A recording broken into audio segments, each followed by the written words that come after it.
নমস্কার বন্ধুরা, আজকে যেটা বানাবো সেটা হচ্ছে বাদাম চিট, যেটা হয় বলে না বাদাম দিয়ে গুড় দিয়ে, সেটা আমি বানাবো।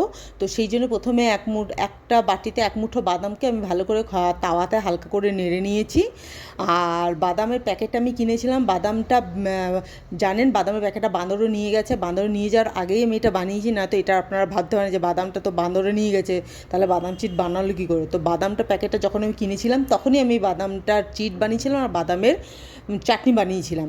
সেই দিয়ে তারপরেই তো বাদামটা প্যাকেটটা নিয়ে চলে গেছে। তো যাই হোক, এটা আমি করেছি। গুড়টা আমি কিনে নিয়েছি 10 টাকা দিয়ে। তো গুড়টা দেখুন, গুড়টাকে আমি ছুরি দিয়ে গুঁড়ো গুঁড়ো করার চেষ্টা করেছিলাম, কাটার চেষ্টা করে পারিনি, বাধ্য হয়ে তখন আমি গুড়টাকে ভালো করে নোড়া দিয়ে ভালো করে থেতো করে নিয়েছি। আর আমি অল্প একটু বানাচ্ছি, ফার্স্ট টাইম ট্রাই করলাম, চেষ্টা করে দেখি, খেতে ইচ্ছা গেলো।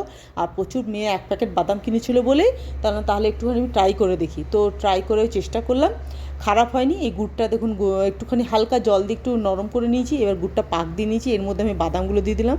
আর প্লেটের মধ্যে আমি একটু সাদা তেল লাগিয়ে দিয়েছি, তার মধ্যে বাদামটাকে বসিয়ে দিলাম। চিটটা সত্যি খেতে সুন্দর হয়েছিল। প্লিজ আমার চ্যানেলটাকে একটু সাবস্ক্রাইব করবেন, আমার পাশে থাকবেন।